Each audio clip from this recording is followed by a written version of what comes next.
U.S. President Joe Biden vows ironclad support for Israel amid Iran attack fears. We covered this yesterday. Iran instituted like a no-fly zone type situation yesterday, and everybody panicked, and they were like, uh-oh, they're going to do it. They're going to freaking do it. They're going to retaliate against Israel for Israel blowing up Iranian positions, including but not limited to the Damascus Iranian embassy compound. Israel, which has played a role of, tough titties from the jump, all of a sudden took a very different tune and was begging America to pressure Iran by getting other allies and other envoys, in-betweeners, to tell Iran not to strike back against Israel. Israel, in the most reductive terms, I swear to God, is like the playground bully. Obviously, I'm not saying this to like lower the impact of the severity of Israel's genocidal actions, but even on attitude alone, they're literally like the rich kid on the block, immediately calling up daddy after beating the shit out of a bunch of different people at the playground. While they present themselves as tough and alone in the world, they very quickly remembered that, you gotta have America in your back pocket. As soon as Iran was like, yeah, you know what, we are going to strike back. And that's where we're at now. And of course, America, being the daddy in the situation, immediately came to Israel's help. And here's where we're at now. Welcome to the program. We start this hour with the latest developments in the Middle East. President Biden has promised Israel ironclad United States support amid fears that Iran could launch reprisals for an attack that killed senior Iranians. US media are reporting that an American general will visit Israel on Thursday to discuss Washington's fears.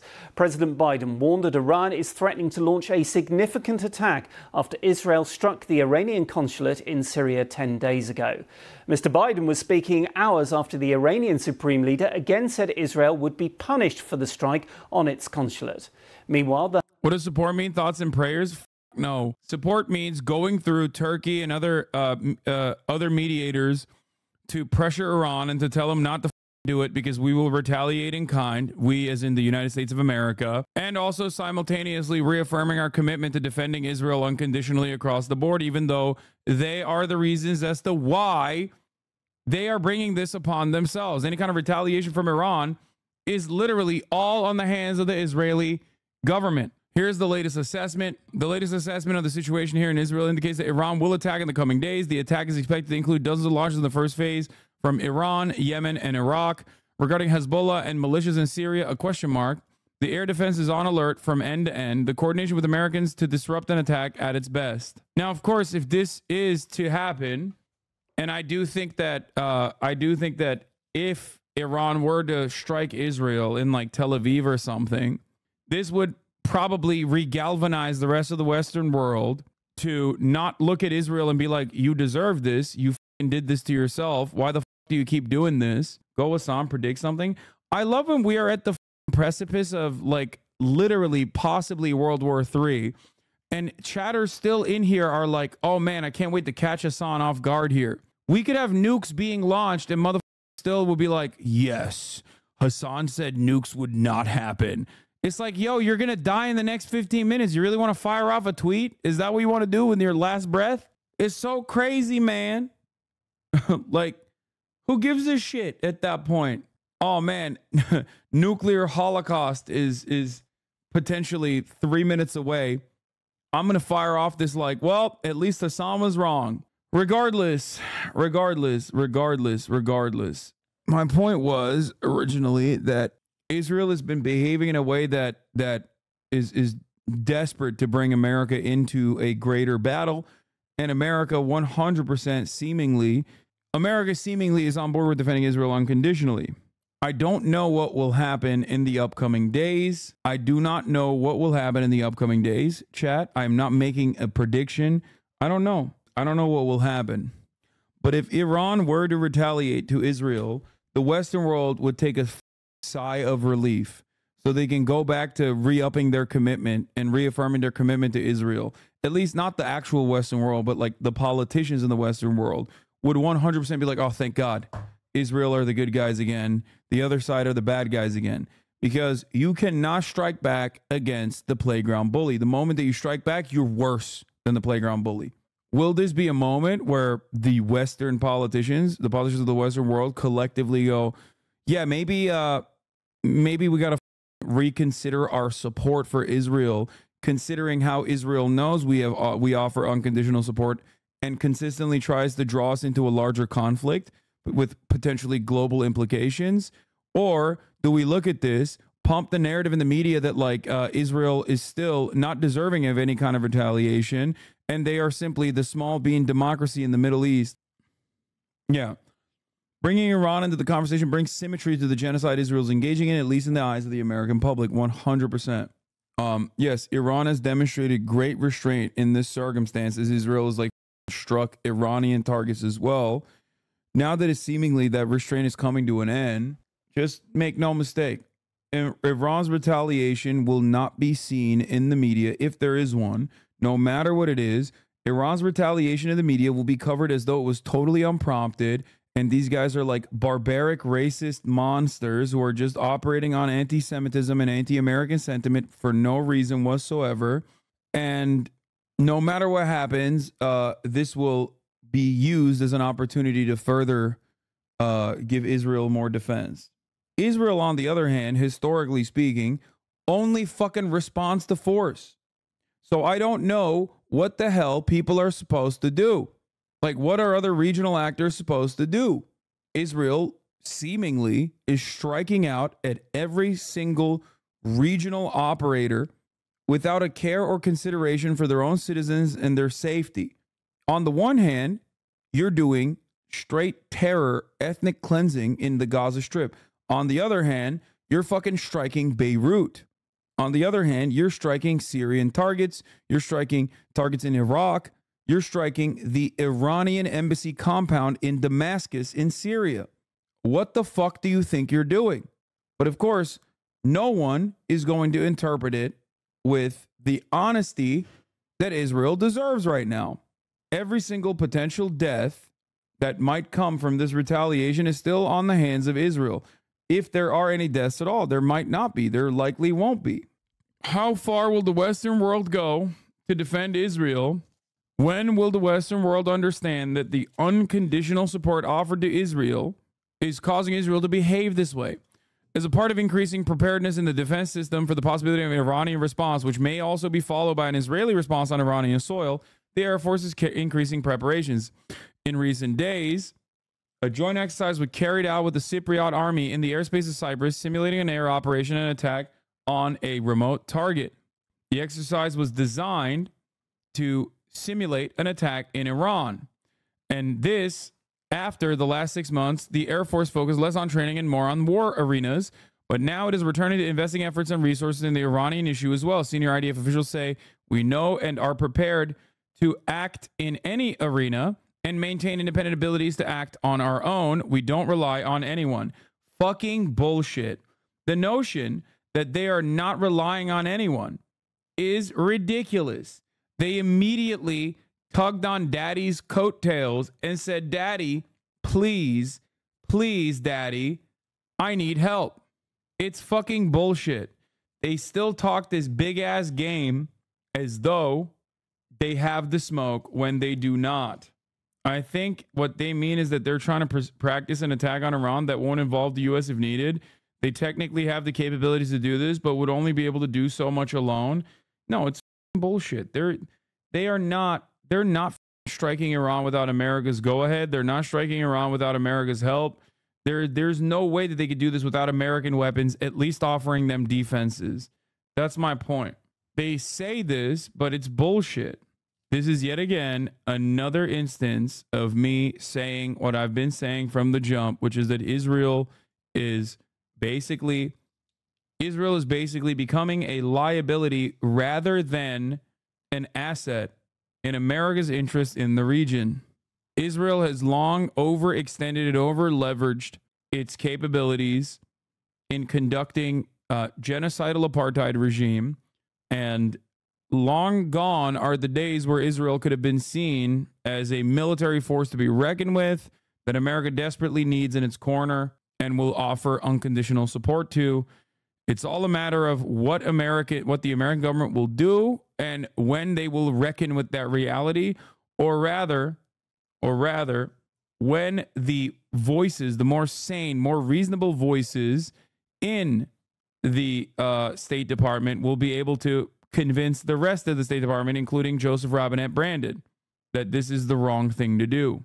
The Hamas political leader Ismail Haniyeh says there'll be no change in the group's demands for a permanent ceasefire in Gaza, despite the killing of 3 of his sons in an Israeli airstrike. Israeli media is reporting that the Prime Minister Benjamin Netanyahu had not been briefed in advance of the attack. This video is believed to show Ismail Haniyeh receiving the news in Qatar, where he lives in exile. Israel has confirmed the strike, describing the sons as Hamas military operatives. He's been actively involved in negotiations to broker a ceasefire with Israel, demanding a permanent end to the fighting and the return of displaced Palestinians to their homes. We'll assess the implications of the killing of his sons in a moment. First, here's President Biden on the threat posed by Iran in the region. We also want to address the Iranian threat to launch they're threatening to launch a significant attack on Israel.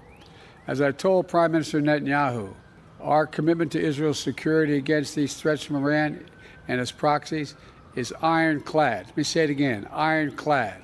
We're going to do all we can to protect Israel's security. Let's go live to our Middle East correspondent, Hugo Bachega, who is in Jerusalem. We heard President Biden there, Hugo. There are real fears now over what Iran might do and the possibility of the conflict spreading wider in the region.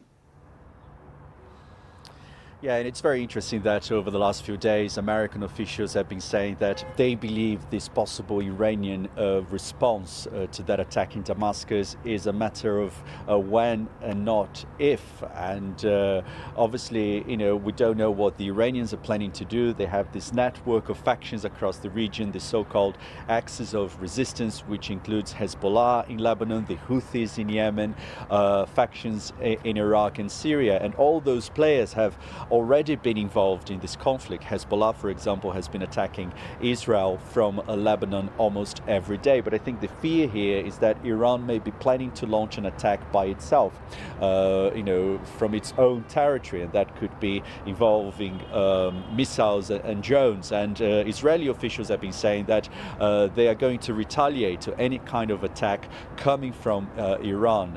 Israeli authorities said they would give a significant response. And I think, in another sign of these concerns, today the Axios website is reporting that the senior U.S. military commander in charge of the Middle East is going to come to Israel to have conversations with the Israeli defense minister and also with military officials. And I think what President Biden was...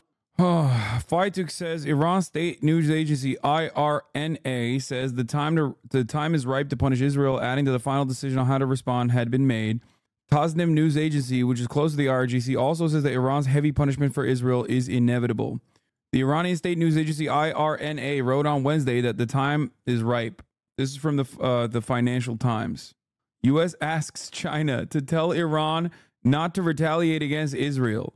The United States asks Turkey, potentially, UAE, and other envoys in between, and Qatar as well, to literally demand that Iran not do anything, to beg Iran not to do anything, amid fears that this would escalate into a broader conflict. Here's a really cool thing that you could have done: telling Israel not to fucking strike at every country in the goddamn region. U.S. asked China to tell Iran not to retaliate against Israel. What is Turkey going to do? No, you don't understand. They're using Turkey as an envoy to communicate with Iran. They're not directly communicating with Iran, but they're basically directly communicating with Iran this way. With this measure, is China Iran's ally? China has much better relations with Iran than the United States of America does, obviously. China, remember, was the facilitator of the end to the genocide in Yemen, a conflict that was seen as a proxy war between Iran and Saudi Arabia and the UAE. China specifically went to Saudi Arabia and Iran and told them to fucking cut it out, and they successfully did it. The problem here is that, I don't know what the fuck Iran's capabilities are. I don't know if they can actually strike Israel. But even if they were to be able to do so successfully, a lot of civilians will die. And I'm not going to sit here and act like that's perfectly valid and cool and good, because I'm not some edgy weirdo. I can see that this will draw a much larger, much broader, potentially global war. It's just ridiculous, however, that the United States is asking China to tell Iran not to retaliate against Israel and using regional envoys and not just telling Israel to cut it out. Yes, they have around a dozen different types of medium-range ballistic missiles as well as cruise missiles and drones that can range Israel, and they have them in their thousands. That's what I mean. It's just like the Saudi media still considers Iran a threat to it. Of course, Saudi Arabia still considers Iran. They're within striking distance. Iran could cripple not only Israel, but potentially more severely than Israel. Iran could cripple Saudi oil production. They have struck Saudi oil refineries before. Do you understand? When I say this is a global catastrophe, that's what I mean. A lot of people think, and myself included, my starting point on all conflicts is like, oh, one side has this many people, the other side has this many people. When you kill all the bad guys or when you kill all the guys on one side, the other side wins. That's not how war works. War is about attrition. War is about control over resources. War is about how much you can punish the other side's belligerents. And there's a major problem for many countries in the West. That problem is resources and comfort. If you live in the lap of luxury in the Western world, if you're a part of the labor aristocracy, you are used to certain comforts. Once those comforts are taken away from you, all of a sudden, you are in an infinitely more volatile situation. That's why Hamas and Palestinian resistance can put up a strong front against Israel, and Israel, on the other hand, is not capable of consistently doing ethnic cleansing for an extended period of time because they, one, rely on too much Western support to continue doing this. They need political cover and they need resources from the West. And two, their people are far too comfortable. And any kind of like trade restrictions, whether it's brought about by the Houthis' military action in the Red Sea or trade restrictions like the ones from Turkey, for example, and many other countries, or even people just feeling some type of way about trading with Israel overall, is going to limit the comforts that people have in Israel proper. All of a sudden, being a democracy of that sort is going to cause problems for you because your people are not ready for shitty living conditions. In the same way that Houthis can withstand a shit ton of military action against them because they just withstood a genocide. That's their norm. That's why when America strikes Houthi targets inside of Yemen, they don't stop. They're like, whatever, dude. What the fuck do you mean? I just survived a man-made famine by Western coalition forces directed, Western coalition forces backed Saudi and UAE militaries. I don't give a shit. You know what I mean? My whole point is Iran doesn't need to nuke America. Iran, as far as I understand, doesn't even have nukes. It might now, I don't know. But regardless, Iran doesn't need to strike America. Iran doesn't need to strike Europe. Iran doesn't even need to strike Israel. It might, but it doesn't need to. In order to punish the Western world, they could strike Saudi Arabia. They could strike the oil refineries. And when they do that, you are basically crippling the entire fucking Western world and anyone and everyone that relies on said oil. So that's something to consider. Indonesia will normalize ties to Israel in exchange for Tel Aviv's approval of its request to join the OECD following 3 months of discreet negotiations. That's insane. Indonesia denies the report. That would have been wild. This news, which originated from an Israeli source, has been officially denied by the Indonesian government and the Indonesian Ministry of Foreign Affairs. You can read it again at the link I attached below. It is better to keep united in supporting Palestine than becoming the victims of Israeli media. The Indonesian position is crystal clear about rejecting Israeli colonialism. Yeah, that would be a wild fucking take if it were true. I'm going to be honest with you. I don't think Iran does anything direct. It will most likely be a multifaceted proxy attack, i.e. Hezbollah will take out more Israeli radars in northern Israel with suicide drones. Probably has undetected remote submarine drones that might launch from the Red Sea from Yemen. Also maybe increase fire on Syrian militias backed by USA Israel for what it's worth. I mean, I don't know. I suspect that it'll be a little bit more than the pot shots at proxies. I don't think that it'll be just pot shots at proxies. They've done that sort of thing over and over again with no change overall. This time, the conversation is a little bit different, especially judging by how reserved the Iranian axis has been in comparison to Israel's clear violations of numerous red lines. One, the red line of invading Gaza and engaging in ethnic cleansing. 2, the red line of striking Beirut. And 3, the red line of striking Damascus, an Iranian embassy compound in Damascus. It's like shocking that Iran hasn't done more thus far, in my opinion. Iran has fostered armed groups over the past 45 years that spurred by the war on the Gaza Strip have mobilized towards similar goals, diminish Israeli power and confronting Israel's closest ally to the U.S. Here's a look at the most prominent groups. One of the problems for Iran is that they do not respond and they lose power or the deterrence that their missiles have essentially, if you do nothing to follow through on what you're saying, deterrence means nothing. There's also that too. Like, if you set red lines and then don't follow up when people cross them, especially when your enemy is obviously your enemy has demonstrated time and time again that it only responds to force. Maybe we shall see. This was technically seen as an attack on Iran's soil. More likely some form of direct Iranian attack, either on Israel directly or an Israeli embassy consulate in the region is more likely. Yeah, that's what I think too. I don't think they'll strike Tel Aviv or something, but I suspect they'll probably like try to wipe out like a Israeli embassy or some shit in the region.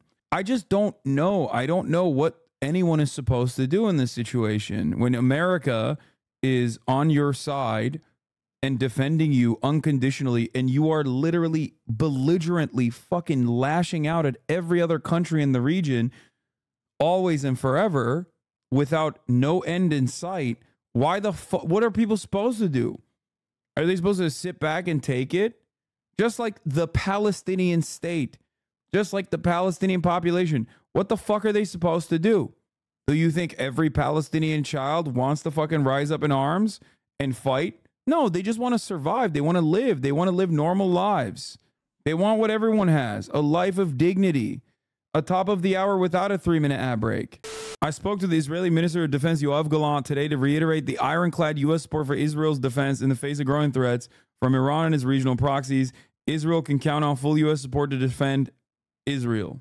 We are only on Israel's side because we need it as a bulwark against Iran and its axis of anti-America.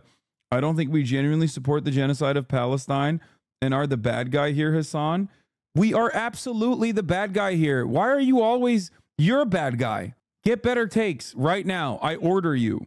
We're just forced to be on the side of genocide. But our intentions are pure is so stupid, dude. What the fuck do you mean? Last time we were the good guys was in World War II. And then what did we do? We betrayed our fucking allies and immediately changed course, shifted our attention to the much greater evil, and then aligned with the same bad guys we defeated. It's ridiculous. Israel is beyond belligerent. They bomb every nearby state with impunity. I don't see a situation short of nuclear where the U.S. use any leverage against Israel. We let them do everything they want. They bomb everyone and everything, even without notifying the Pentagon. There's a diplomatic solution, but the U.S. won't quarter it if all it means is more brown people die. Yes. U.S. Embassy in Israel has urged American citizens to stay in Tel Aviv, Jerusalem, and Beersheba areas amid the anticipated Iranian response. The U.S. Embassy in Jerusalem reminds U.S. citizens of the continued need for caution and increased personal security awareness, as security incidents often take place without warning. Security environment remains complex and can change quickly depending on the political situation of recent events. Out of an abundance of caution, U.S. government employees and their family members are restricted from personal travel outside of Greater Tel Aviv, including Herzliya, Netanya, and even Yehuda, Jerusalem, and Be'er Sheva areas until further notice. U.S. government personnel are authorized to transit between these three areas for personal travel. Was trying to say is that despite the differences, between the Americans and the Israelis over the Israeli conduct in the war in Gaza, and we've seen in the last few. By the way, that statement from the embassy implies that America doesn't believe that Tel Aviv will be struck, for the record. If they thought that there was a likelihood that Iran would retaliate to Tel Aviv, they would be fucking very quickly removing everyone, all the American citizens, all the government employees from the region. Counterpoint to World War II take, we couldn't even end World War II without fucking sending Japan back in the Stone Age. We were not the good guys there. I mean, yeah, we did some fucked up shit. What do you mean when you said America allied itself with those it defeated after World War II? Exactly what you think I mean. America aligned with fascists in every European country in Western Europe and in an effort to end the much larger threat of communism. We align with fascists all around the world, and we have never stopped aligning with fascists all around the world. Didn't Soviets do the same? Google Operation also Aviakim. I'm not talking about paperclip, big dog. I use my words very carefully. I'm not talking about Operation Paperclip. I'm talking about Gladio. I'm talking about NATO. I'm talking about America aligning with fascists in every European country, specifically to purge all of the Western European countries from the scourge of communism, trade unionism, social democracy, and anything that they ostensibly consider to be, you know, even remotely center left. It is funny that you're still, your one thing is always like Molotov-Ribbentrop, as though the West didn't do appeasement, and the Soviet version of the fucking Soviet version of paperclip. That's not what this is about. I'm sorry, but there's a difference between hiring scientists to do stuff and to give power positions to Nazis, get better chatter. Yeah, no, they won't get better, because the reality is, in order to defend the West, you have to be a little bit of a fascist, okay? That's why while the Nazis lost the war, fascism did win. And we're living in that era now. The State Department gives no more fucks about its employees in Israel than Israel does about its employees in every embassy in the world. No, that's not true. Americans do hold American employees to a higher position than, like, no, they would evacuate. They have in the past. That's why I'm saying it's probably not likely that they will strike Tel Aviv, according to the American assessment. If they were, they would be calling for emergency evacuation instantly. Few days, the level of frustration from America with Israel, with the Israeli Prime Minister Benjamin Netanyahu. President Biden is saying that these two countries remain very strong allies, and that any kind of Iranian attack on Israel would trigger an American reaction. If we move now to that attack that killed the three sons of Hamas's political leader, what more do we know about the attack itself? Yeah, so Ismail Hania is saying that this was a political assassination, and that, his reaction was that, Israel would be delusional to think that this would change, the position of Hamas in these ceasefire negotiations. I think, the key context here to this attack. Yeah, Israel also wiped out this dude's sons and grandchildren. Literally, I think either this morning or last night. This happened as, we're waiting to hear from Hamas whether they're going to accept, the ceasefire proposal that was put forward after those mediator negotiations in Cairo. I genuinely agree with most of your takes. No, you don't, dude. You don't. You're like a fucking lighthearted troll. Either you're doing this as a meme, you're doing this for attention, or you're doing this because you want to come across as reasonable as possible and show everyone after you clip my reaction to what you have to say to be like, you don't understand. Look at how unreasonable this guy is. I'm just simply asking reasonable questions, because they don't know that you literally have consistently over the course of the past couple of months always found some way to defend Israel's genocidal regime. I generally agree with most of your takes, but how do you not find it hard to condemn our leadership so strongly?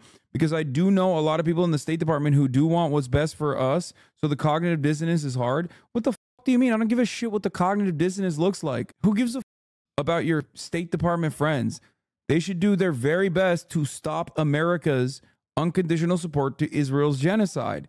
That is the best thing to do for America's future, not just Israel's future, not just for the future of the Palestinians that remain, but America's future as well. That's precisely the reason why there are plenty of people in the State Department who don't agree with the Brendan regime right now. Also, f your friends.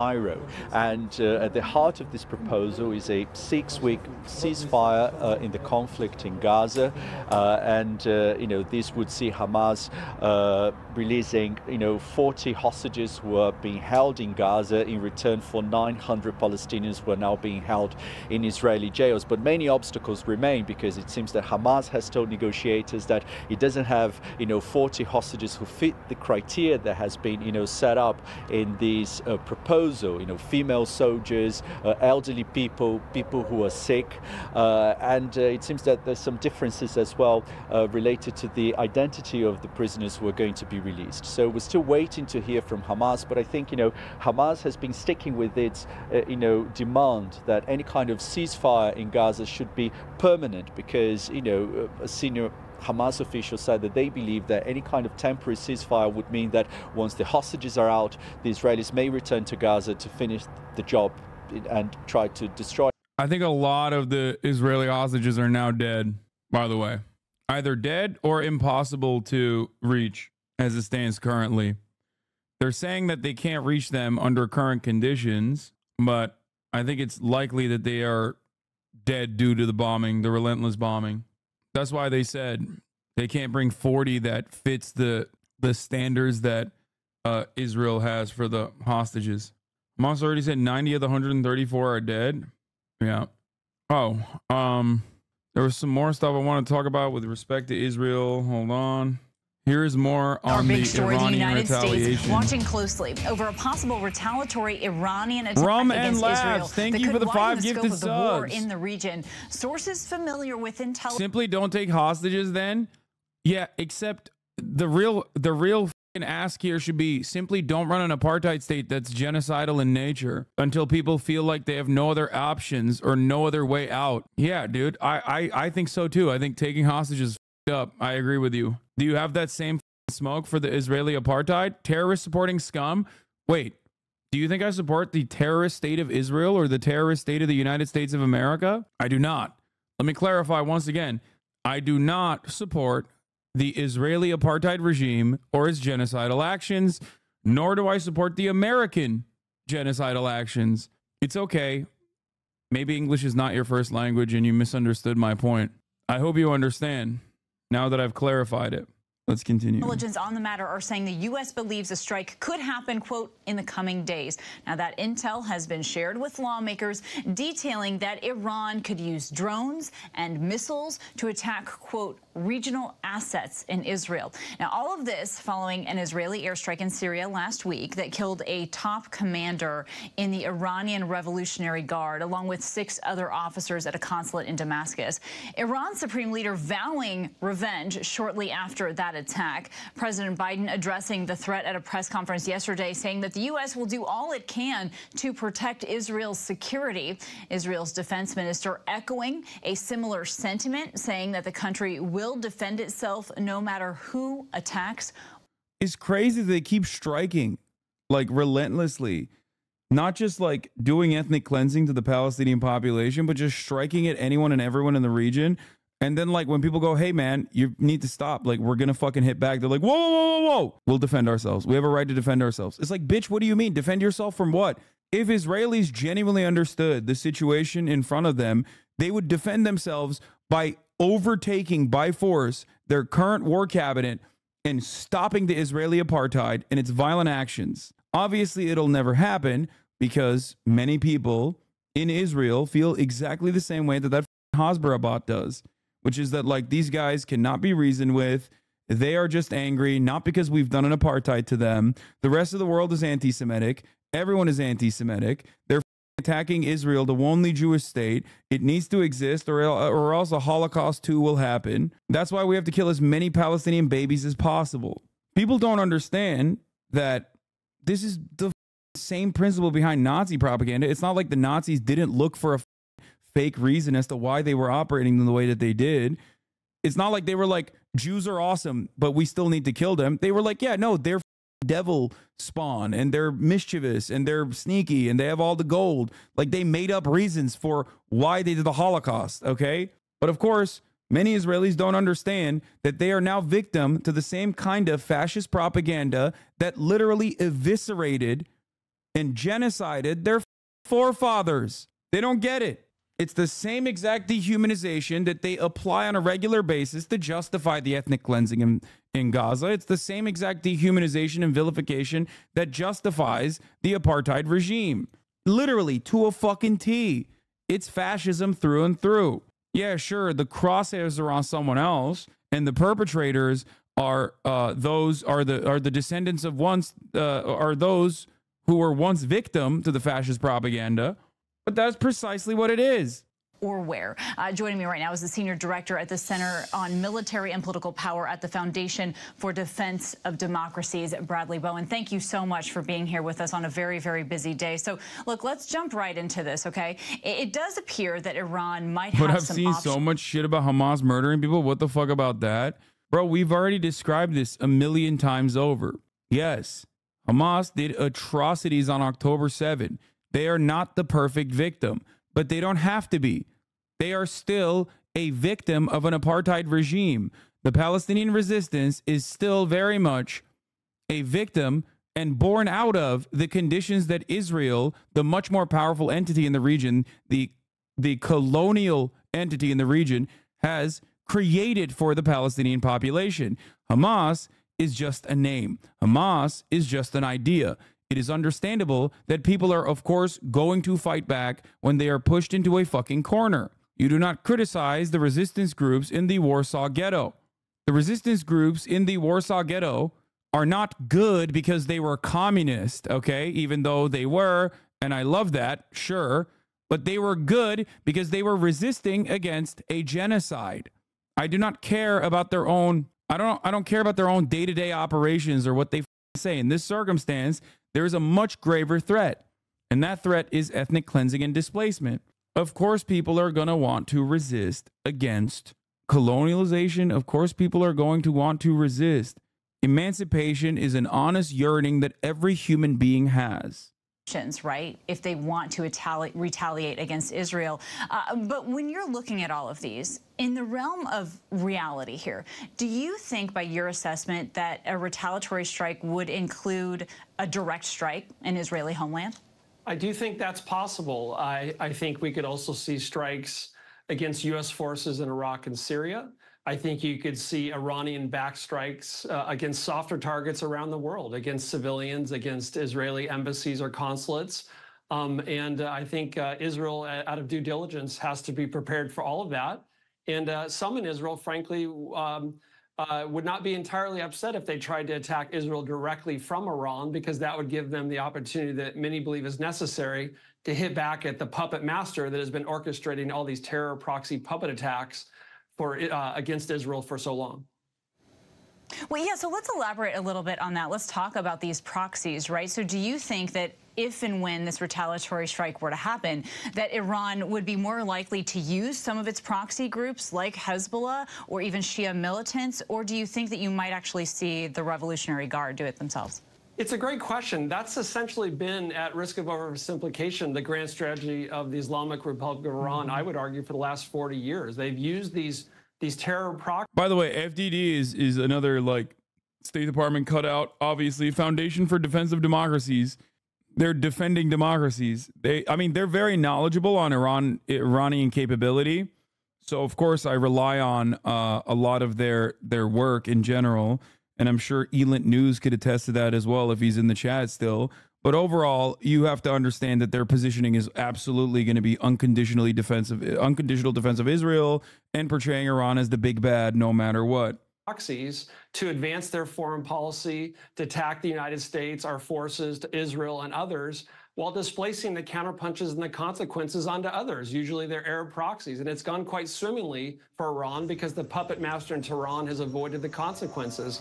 But every now and then, Israel has to say enough is enough. And every now and then, the U.S. has to say enough and enough is enough is enough. Between October 17th and February 4th, it's important to consider all sides of a complex situation to form a well-rounded understanding. Perhaps you and we are all influenced by the media and narratives we're exposed to. Yeah, well, if you noticed, I cover all aspects of this war, or rather ethnic cleansing campaign. So that's a cop-out to say that I might be wrong. Sure, I might be. But if you have a position on this, you should have a position on this, rather, which is that genocide is bad and wrong, and Israel is conducting an ethnic cleansing campaign in Gaza. And even before this ethnic cleansing campaign in Gaza, Israel was always an apartheid regime. It's not that complex when you think about it. The morality of it is not that complex. Pretty black and white, as a matter of fact.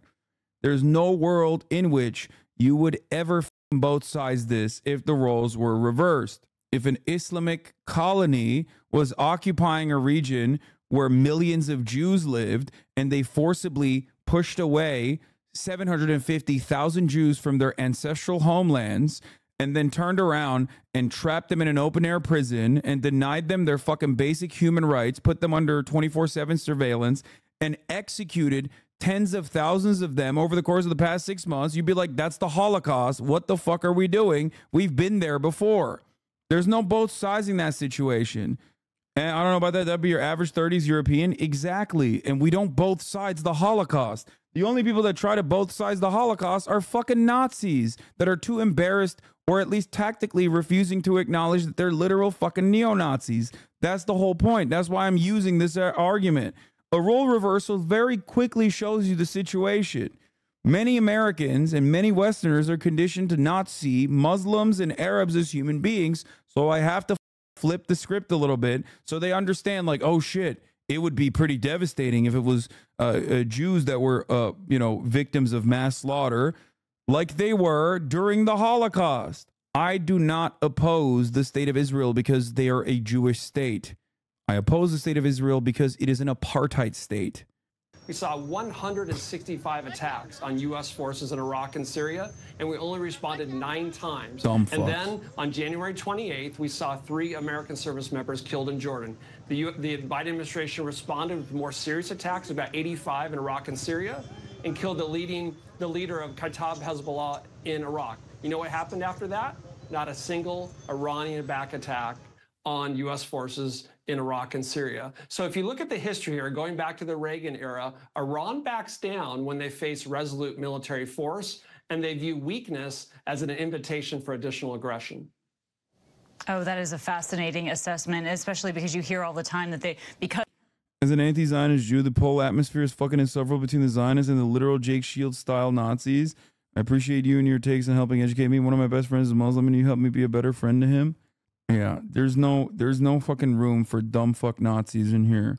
Dumb fuck fascists who are in defense of Israel or dumb fuck fascists who are in defense of Hitler. It's just so silly to even say. Anyway, look at this guy, given the complexity. Bro, stop saying given the complexity without, that's just such a cowardly stance. Do you recognize Israel's an apartheid state or not? There is no complexity on that front. I want to bring our big story now to our panel. So joining us today is our ABC News contributor and op-ed columnist for the LA Times, LZ Granderson, ABC News contributor and president of Next Gen America, Christina Cincin-Ramirez, ABC News contributor and former New York Congressman John Katko, and ABC News national security and defense analyst Mick Mulroy. So Mick, here, let's jump in. First, I want to make sure that you have a chance to respond to some of those things that we heard there from Bradley, and then also if you can give us an assessment of how you think Iran might possibly move forward. Okay, and I think Bradley was spot on that analysis. I think Iran has to respond. The question will be, does they respond from Iran? They do have cruise missiles that can reach.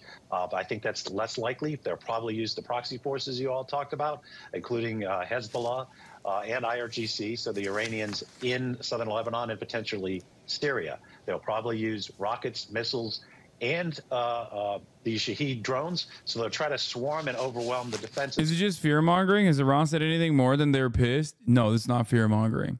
No. Iran has said that they will retaliate and punish Israel for its actions against Iran. That part is definitely real. I don't think it's crazy to think that Iran may retaliate.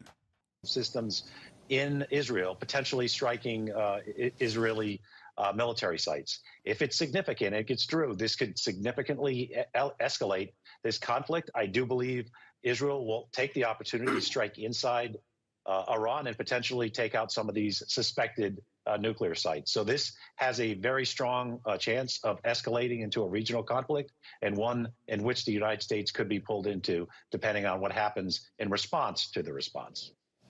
Right, and that is a tremendous concern here on the home front, and we know that this will play out politically as well. So, Christina, to you, what would retaliatory strikes on Israel and then the U.S.'s response there mean for Biden's waning support for Israel when it comes to calls for a ceasefire with Hamas? He'll find support for Israel real quick. Well, I think this puts the Biden administration in a challenging position because there is a growing call for a ceasefire, and it makes it harder to do that when there is a growing, escalating conflict in the region. So I think that the Biden administration, we know, has been doing everything behind the scenes to try and make sure that this war did not expand. And so I think that we'll have to see what happens. But the Biden administration has made clear that they plan on standing with Israel. But I think here at home, it will be a hard position the longer this conflict continues in Gaza. It certainly will. And John, to you, look, if Iran attacks Israel directly, what then is the U.S. responsibility there? Is our national security under threat at that point?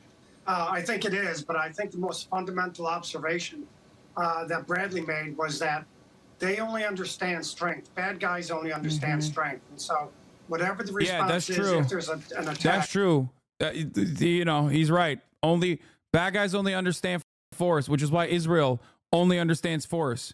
Israel only backs down when it is put into an uncomfortable situation by actors in the region that are actually showing that they are willing to take defensive measures. Of course, bad guys in his mind is, you know, non-state aligned actors, non-U.S. state aligned actors here. But yeah, Israel has taught everyone in the region that they will never stop. They will only stop if they feel a threat, even if they feel like, you know, someone will actually retaliate in kind. It will be a very strong response. And Israel, quite frankly, has been looking for an excuse to go after Iran directly at the appropriate time. Oh, yeah, dude. Israel's been looking for an excuse. Israel has been looking desperately to try to bring America to play a larger role in the region. That's what Israel's looking for. Israel does not have the capacity to handle the smoke. Bullshit. Israel's been looking for an excuse. Time to take out their nuclear capabilities. They know where they are, and they know what they need to do to take them out. And if Iran is stupid enough to attack Israel directly, you're going to see a very major response from Israel and possibly the United States. Right, the response to the response, as Mick pointed out there. So, LZ, to you, I just want to share some reporting that came in, LZ, that Secretary Antony Blinken has been on what they're calling a diplomatic blitz here, LZ, for like the last 24 hours, saying that he's made a series of calls to foreign counterparts, Turkey, China, Saudi Arabia, to make clear that... Yeah, for the record, if Israel could handle the smoke, they wouldn't be begging America to talk to all of the other regional actors to get them to tell Iran, like, please don't do this, please don't do this, please don't do this. If you do this, we have to respond. If you do this, we have to respond. Escalation is not in anyone's interest. LZ, what is your assessment here of how U.S. officials are trying to, if you can, thwart this response from Iran? We're in the, critical hour here, if you really look at the larger picture, because, a proxy war doesn't necessarily mean the United States has boots on the ground. But let's face it, those are our weapons. And the conversation regarding our weapons are also shaping our domestic policies, and it's shaping the general election going forward for the next 4 years. And so this idea that we're sort of letting Israel handle this really isn't accurate. We're very much a part of this. We're going to have about 1,000 troops in a temporary pier to give aid to the people of Gaza about 3 miles offshore. That exposes us even more to a possible conflict and getting deeper into this battle. And so, I'm really hoping that diplomacy comes through, because quite obviously, if Israel is attacked directly, the United States will be more involved. And we have 1,000, men and women that are going to be on the pier to give aid who are going to be exposing further. Right off the coast there. LZ, Christina, John, and Mick, our thanks to all of you. How long after Iran gets in the war with Israel, the U.S. fully drops Ukraine? I mean, we already have. Here's another full-blown, full-throated supporter of Israel. Nancy Pelosi mad at protesters calling out Biden, and yet they hear these people go out there and say, "Oh, and genocide." People should know this, and especially try to say this to all the people in front of my house in the middle of the night and the rest. The president has been advocating for humanitarian assistance to the Palestinians. The Republicans in the House of Representatives have held it up, and yet they hear these. What? Get the fuck out of here, dude! The president has literally been at every step of the way being like, "I'm gonna have a stern talking to with Bibi, I promise you." The motherfucker, the Republican Party. Get the fuck out of here. Presenting a false narrative over here. Hey, why did you have to lobby your own goddamn party, girl boss, only this past week because you want to veto sending a new wave of arms shipments to Israel without conditions. Why did you feel like you had to veto a bill like that if the Democratic Party, alongside the Republican Party, isn't trying to offer full-throated unconditional support to Israel to the tune of $18 billion in weapons? These people go out there and say, oh, genocide, Joe, all that, not to repeat what they say, but nonetheless, he's the one who's been advocating for it. The House of Representatives has held that up, as you know. But I don't know if they're progressives outside my house. I don't even know who they are outside my house. But in terms protesting his handling of the war, yeah. Yeah, but I know my protesters. You know, I've represented my district a long time. I got the biggest vote of any Democrat in California. They said, oh, you're not reflecting your district. No, I got the biggest vote of any Democrat in California. Some of these people are, I don't know who they are. Some are the usual suspects, but largely they are, I don't know what they are. But nonetheless, what is their agenda? Some of it. Wall Street Journal. Israel is planning for a direct attack from Iran on southern or northern Israel as soon as the next 24 to 48 hours, according to a person familiar with the matter. A person briefed by the Iranian leadership, however, said that while plans to attack are being discussed, no final decision has been made. Iran, on the other hand, has said that they have made a final decision. So I don't know. I don't know who to believe here. You know what I mean? It is spontaneous, sincere and real. Hello? And organic. Some of it, I make a distinction between AstroTurf and grassroots. And some of it is AstroTurf. So who benefits from it? Donald Trump. Who benefits from Donald Trump? Putin. There's, in my view, a connection there. Oh, I had to run. I apologize.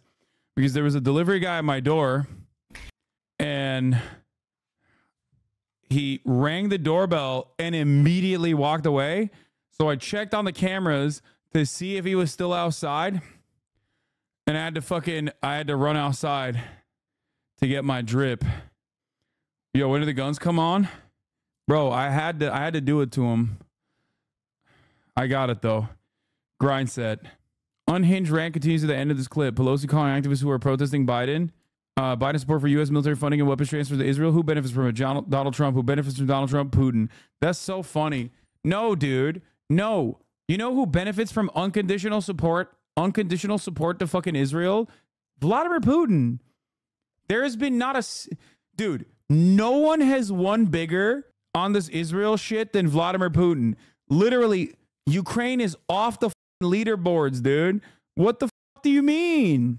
Ain't nobody gives a fuck about Ukraine no more. It's so funny that these guys literally act like the immediate switch up, the fair weather fandom that we operate on with respect to Ukraine, or the fair weather fandom that we gave to Ukraine in comparison to unconditional support that we offer Israel's offensive war.